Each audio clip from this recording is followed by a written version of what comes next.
السلام عليكم ورحمة الله وبركاته. اليوم بإذن الله تعالى راح نعمل معكم مانتي الأرمني.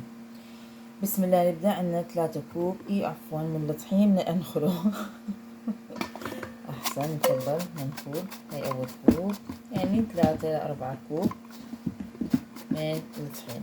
بسم الله الرحمن الرحيم بهذا الشكل. بسم الله. عندك معلقة صغيرة من الملح، بعد ما حطينا 3 كوب طحين منخول، معلقة صغيرة من الملح. هلا بنحط المادة الدهنية، ممكن تحطي زيت زيتون وممكن تحطي زيت عادي إذا حابة، ممكن الزبدة حسب رغبتك. وفي عندنا كمان عيار من البيضتين. البيض كمان إذا حابة تحطيه بتحطيه، مش حابة تحطيه ما تحطيه، اختيار. يعني هي زي عجينة الششبرك العربي أو المانتي التركي أو أي أنواع من المعجنات البسيطة اللي بتكون ما فيها خميرة. طبعا مواد رافعة ما فيها نهائي، لا بيكنج باودر ولا بيكربونات صوديوم ولا خميرة، فقط طحين، ملح، زيت، مواد دهنية يعني، والماء. واليوم راح نضيف، أنا راح أضيف بيضتين والزبدة، معلقتين كبار من الزبدة نسيحها شوي، نذوبها ونخلطها مع، اللهم صل على محمد، مع 3/4 الكوب من الماء، وبنعجن. طبعا إذا احتجنا زيادة من السوائل بنضيف. هلا بنكمل معكم باقي الخطوات. هلا ما حطينا المواد الجافة اللي هي الملح والطحين. بسم الله. هلا بدي أحط، بسم الله، 3/4 الماء، ممكن يكون دافي. بسم الله الرحمن الرحيم. بدي أحط بيضة لبيضتين، بحط بيضتين مثل ما ذكرنا. مو حابة تضيفي البيض ما في أي مشكلة، بس بتعرف البيض بخلي العجينة تقيلة أكتر. بسم الله الرحمن الرحيم. الزبدة السايحة، اللهم صل على محمد، بيعطيها. بسم الله الرحمن الرحيم. بهذا الشكل أنا صرت لغط كله كامل. هلا بنضيفها على الطحين أثناء العجن. كيف ما شاء الله أوريكم إياها. شايفين ما شاء الله، اللهم صل على محمد، كيف سوفت، كثير سوفت العجينة. طبعا هي تعتبر كمان مثل الرافولي. هاي الباستيات المحشية اللي تكون بعض الأحيان محشية بالسبانخ اللهم صل على محمد، جبنة الروكيتو مثلا. هلا هيك نحط زيت زيتون. بسم الله الرحمن الرحيم. اوبس كتير.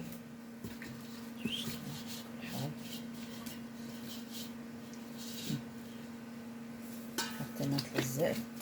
طبعا هي مش راح تختمر مثل ما ذكرنا، مش راح تتضاعف يعني، بس هلا بدنا نخليها ترتاح يعني من نص ساعة لساعة. طبعا تكون مرتاحة، تكون مكان أفضل، تكون ارتاحت أكتر. اللهم صل على محمد، لحتى ما تكون عنيدة معك بالشغل. هلا بننتقل إلى حشوة اللحم إن شاء الله. هلا نتطرق للحشوة إن شاء الله. عندنا تقريبا كيلو من اللحم المفروم البقري، بصلة كبيرة تقريبا مفرومة ناعم، وعندنا طبعا ملح، فلفل أسود، بابريكا، بهارات مشكلة، شوية كمون. بس طبعا هي ما بدها بهارات كثير أصلا أكلة المانتي. هلا بدنا نحط إن شاء الله المكونات فوق بعض ونخلط. بسم الله الرحمن الرحيم. نحط البصل.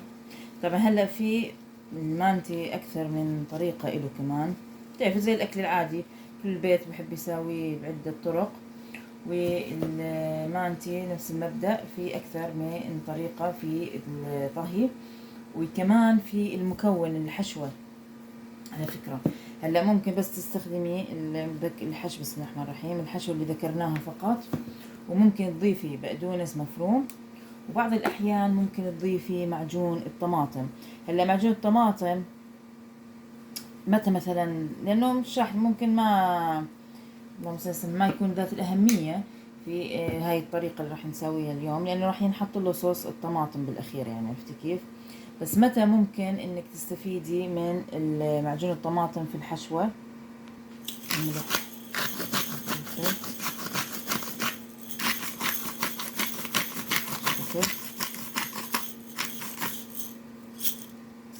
هذا كمان فلفل أسود، ذا كان خليط من البحر والفلفل الأسود، بس بدي أرش ملح، أنا حسيت الملح قليل شوي. هلا مثل ما ذكرنا متى فيكي إنك بسم الله الرحمن الرحيم تضيفي معجون الطماطم في حال إذا بدك تستفيدي من المانتي إنك تسلقيه كسلق. هلا ممكن بعد ما بيعملوا منه المانتي، والمانتي هي مش بعد ما نقطعها مربعات هلا من المراحل هلا المتقدمة إن شاء الله، بس نساوي معكم.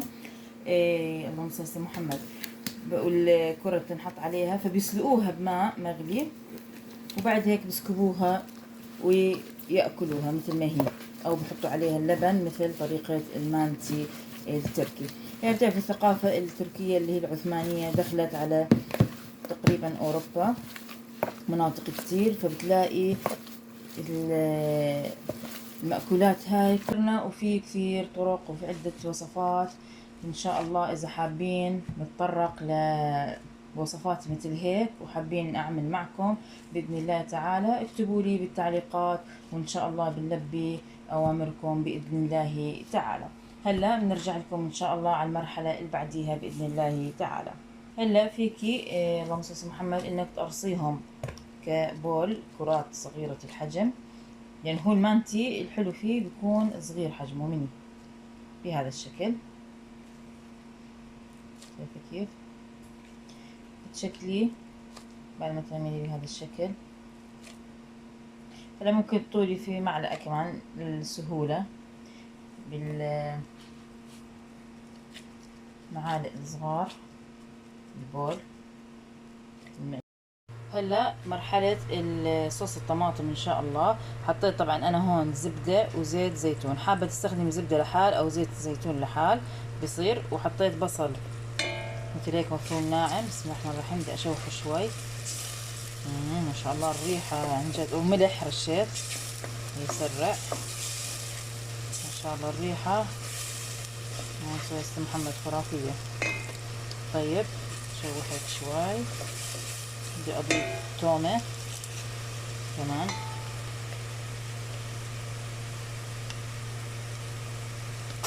يا ساتر. نشوح هيك بسرعة بهذا الشكل. هلا بدي اضيف طبعا الطماطم المقطعة المقشرة بتكون ومقطعة او مهروسة هرس. بسم الله الرحمن الرحيم. استخدمت هون علبة جاهزة من الطماطم طبعا مش معجون الطماطم. هتلاقي انه فيها قطع. شايفين كيف؟ ممكن تهرسيها وتحطيها، ممكن تعمليها بهذا الشكل قطع تشوحيها. هلا بدي اضيف، حطينا طبعا ملح مثل ما ذكرنا. بدي اضيف شوية بابريكا. بسم الله. ممكن اذا حبيتيها حادة تكون ممكن تحطي لها فلفل احمر الباودر. بسم الله. هاي كمان شوية بهار مشكل، شوية كمون، نفس البهارات اللي استخدمناها باللحمة نستخدمها بصوص الطماطم. فلفل اسود صحيح.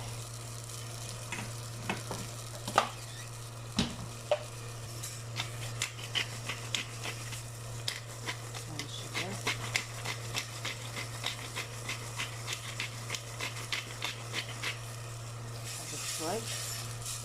هلا بس هي بلشت تغلي بنحطها على نار هادية لغاية ما تتسبك، يعني شي 10 دقايق تكون ايش استوت وتسبكت. وبعد هيك نعصرها بالبلندر وبتكون الصوص جاهز ان شاء الله. بدي احط نعناع صحيح نسيت. وهي نعناع. طبعا بتحبي تضيفي النعناع كمان على اللبن بصير. احنا بالتقديم راح نضيف النعناع اصلا على الوجه، يعني كمان فوق اللبن بنحط. هلا هيك بنترك على نار هادية ان شاء الله. هلا بنضيف شوية سماق كمان اختياري، شوية صغيرة. هلا شايفين كيف بعد ما خلصنا بسم الله بدنا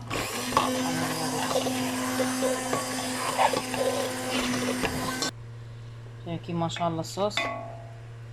طبعا ما شاء الله ريحته طعمته شهية جدا جدا جدا. هيك الصوصات كلياتها صارت جاهزة. هلا في صوص ثالث، هاي حسب الرغبة، اللي هي مرقة اللحم. او مي عادي اذا مش متوفر عندك. هلا بس نوصل لمرحلة ان شاء الله بنحكي عنها باذن الله تعالى، لانه بعد ما نشويها للمانتي في بعض الاحيان اللي بيحبوا يخلوها مثل ما هي كريسبي ويحطوا عليها الصوصات، وفي منهم اللهم صل على محمد بيحبوا يحطوا عليه يضيفوا المي او ماء اللحم، وبرجعوها على الفرن شي ربع ساعة ثلث ساعة لتتشرب وتكون جاهزة، وبنفس الوقت تتحمر من الوجه. بيطلعوها ونفس المبدأ بيحطوا عليها الصوصات وبياكلوها. فهي بترجع لإلك حسب رغبتك انت. هلا بعد ما ارتاحت العجينة، شايفين ما شاء الله اللهم صل على محمد كيف سوفت. شوف ما شاء الله اللهم صل على محمد. شايفين؟ هلا بنفردها. طبعا هاي العجينة مثل ما ذكرنا مثل عجينة الباستا والريفولي.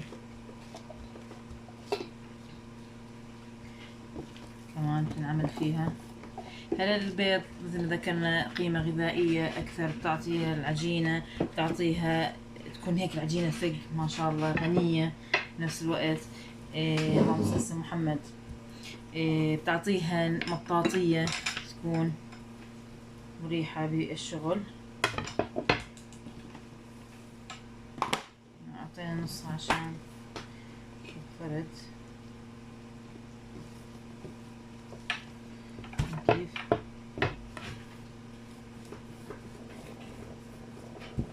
ما شاء الله. طبعا نعملها لا هي سميكة ولا هي يعني جدا تكون رفيعة، يعني شبه رفيعة تكون بهذا الشكل.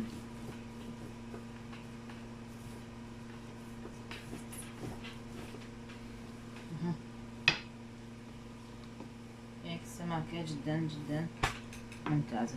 طبعا هلا بالنسبة للتقطيع، يا بتقطعيها دوائر يا بتقطعيها مربعات، وبالعادة بتقطع مربعات، بس ما في أي مشكلة إذا حابة تقطعيها دوائر بقطعات صغيرة وبتشتغلي فيها عادي. يلا بنكمل. هلا راح أقطع أنا مستطيلات هون مثل ما ذكرنا، ومثل ما ذكرنا قطاعة مدورة ما في أي مشكلة. في كمان تاعت الرافولي تيجي مربعات. هنكبرها شوي هيك بهذا الشكل.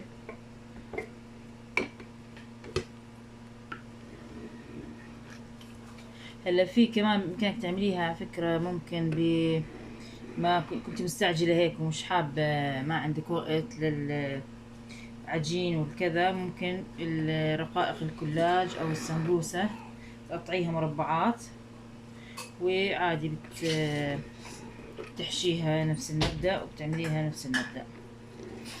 كمان جدا رائعة بتطلع. يعني في عدة وسائل، عدة طرق حسب الوقت. بعض الأحيان بيكون الوقت ما بيسعفنا هيك. هلا في عندك كمان هات خلينا نشيل الأطراف هيك. الأطراف نشيلهم بزيادة حتى يطلع شكلهم كلياته مرتب بنفس الحجم.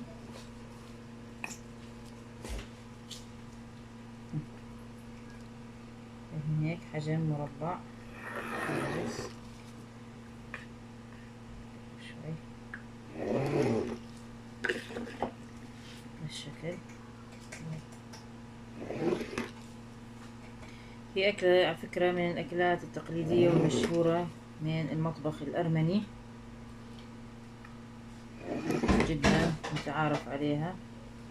مثل ما ذكرنا في عدة وصفات. في عندكم شوربة المانتي كمان إذا بتحبوا نعملها معكم، اكتبوا لي بالتعليقات إن شاء الله بأقرب وقت بنعملها مع بعض بإذن الله تعالى.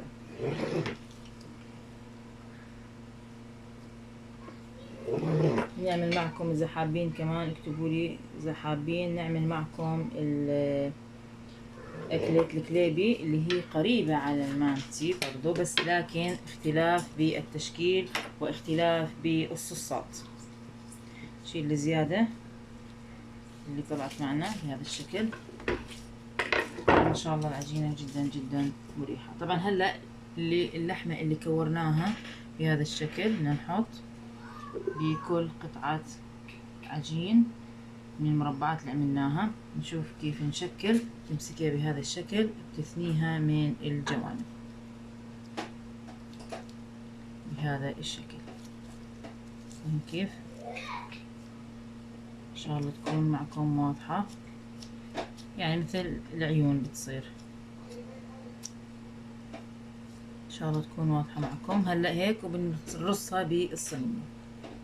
هلا حطيت انا زيت زيتون بالصينية وبدأت ارتب المانتي بهذا الشكل. نعمل معكم كمان وحدة ان شاء الله عسل مثل هيك من الاطراف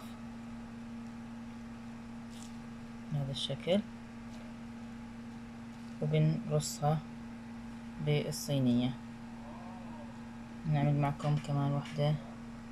تعالي هيك هون هيك عشان من غير ما نشيل بايدينا اذا بتحبوا بهذا الشكل من الجهتين. نضغط عليها شوي بهذا الشكل. نحط شكل دائري، طبعا نضغط عليها منيح عشان ما تفتح. بنرتبها بشكل دائري بهذا الشكل. هلا بكمل باقي القطع وبنرجع لكم ان شاء الله باذن الله تعالى. هلا بنعمل معكم واحدة. بسم الله. مربع، تحطي كرة اللحمة تضغطيها بسم الله من الجوانب بهذا الشكل مثل دمعة العين. هيك صارت جاهزة. معكم كمان وحدة بهذا الشكل.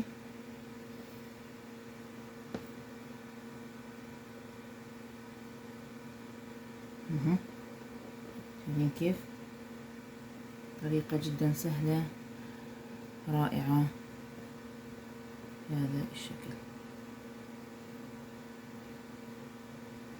هلا بنرصها بالصينية مثل الصينية هذيك، ونكمل معكم باقي الخطوات بإذن الله تعالى. يا ساتر كيف. هاي الصينية جاهزة، عملت صينيتين تقريبا. هلا بدي ارشها اي نوع من الزيوت. انا عندي البخاخ هلا حاليا الورباك. بسم الله بهذا الشكل لحتى ايش ما تنحرق، تتأمر بشكل جميل. وبنفس الوقت هذا بنحطه بالفرن ان شاء الله، يعني تقريبا قولي 200 درجة حرارية او حسب فرنك. يعني بدها تاخذ من تلت ساعة لنص ساعة. بنشيك عليها بعد تلت ساعة وبنرجع لكم ان شاء الله باذن الله تعالى. هلا هيك بعد ما طلعت الصينية وتأمرت بهذا الشكل، وعندنا صوص اللبن جاهز، صوص الطماطم جاهز. هلا هون في هاي المرحلة مثل ما ذكرنا في عندكم مرحلتين. ممكن صوص الطماطم اللي عملناه إذا بتحبي كمان يكون أخف شوي بتحطيه عليه وبترجعيه على الفرن بمدة تلت ساعة تقريبا وبتطلعيه. أو ممكن المي العادية أو مية اللحمة. أنا بحبه كريسبي، الولاد عندي نفس الشيء بنحبه كريسبي. هلا بنحط صوص الطماطم واللبن ونقدمه الى الاكل مباشرة. انا حابة احطه هلا في طبق ان شاء الله بهذا الشكل. سخنات نرتبهم بهذا الشكل. رتبته بهذا الطبق. طبعا ممكن نفس الصينية ممكن توزعيه في اطباق. بسم الله الرحمن الرحيم زي ما بتحبي. بدي احط عليه الطماطم. هي سبوحة. اي ماما. هذا صوص الطماطم بهذا الشكل. هذا الشكل. نحط بسم الله الرحمن الرحيم لبن. طبعا هو انتو كمان من اثناء الطعام كل واحد يحط رغبته. ونحط على جنب اللبن، صوص طماطم، اللي بيحب ايش يزود.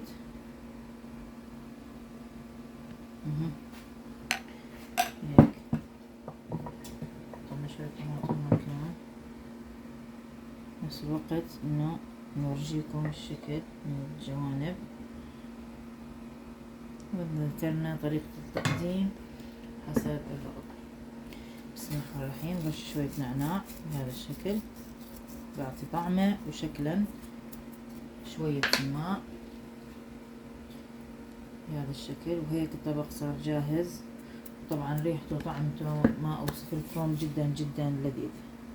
اذا عندك رمان فريش كمان بسم الله. حطيت هون شوية مكسرات ودرش، اللي هو الدرش اللي هو مثل الرمان أو الزعرور المجفف بهذا الشكل.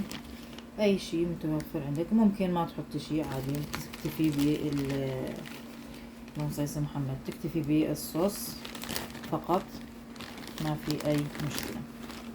هيك صار الطبق جاهز، وصحتين وعافية. شايفين كيف ما شاء الله، صحتين وعافية. شايفين كيف طبق جدا لذيذ جدا رائع. أتمنى أنكم تجربوه وراح تدعولي إن شاء الله، لأنه عن جد لذيذ جدا جدا جدا بجميع طرقه. بتحبيه كريسبي مثل هاي الطريقة، ومثل ما ذكرنا إذا بتحطي الصوص تحطيه بالفرن بتطرى معك، أو المي أو ماء اللحم بتطرى معك، بتصير طرية حسب ما انتي بتحبي وأسرتك شو بترغب. وصحتين وعافية. لما طلعنا المرحلة هاي الطريقة الثانية بدي أورجيكم إياها. هون في مرقة اللحم أو مي زي ما ذكرنا، ومع نفس الصوص الطماطم اللي عملناه. بسم الله الرحمن الرحيم. خلطتهم مع بعض هيك، نحط عليه. هلا بنرجعها على الفرن شي 3 ساعة. بعد هيك بنطلعها وبناكلها بشكل نفس المبدأ اللي شفناه في الطريقة الأولى. هيك ورجيناكم الطريقتين. هلا برجعها على الفرن. ورجيناكم الطريقتين وبتجربوهم وإن شاء الله تنال إعجابكم. وصحتين وعافية. لما طلعناها من الفرن بعد التشريب بنطولها، بنحطها في صحن لحتى هلا طبعا صوص الطماطم بسم الله الرحمن الرحيم حسب الرغبة. إذا بتحبي تضيفي كمان صوص من الطماطم تضيفي بهذا الشكل حسب رغبتك والكمية اللي بدك إياها. وعند الأكل وعند ما يطول كمان بحط مثل ما بده.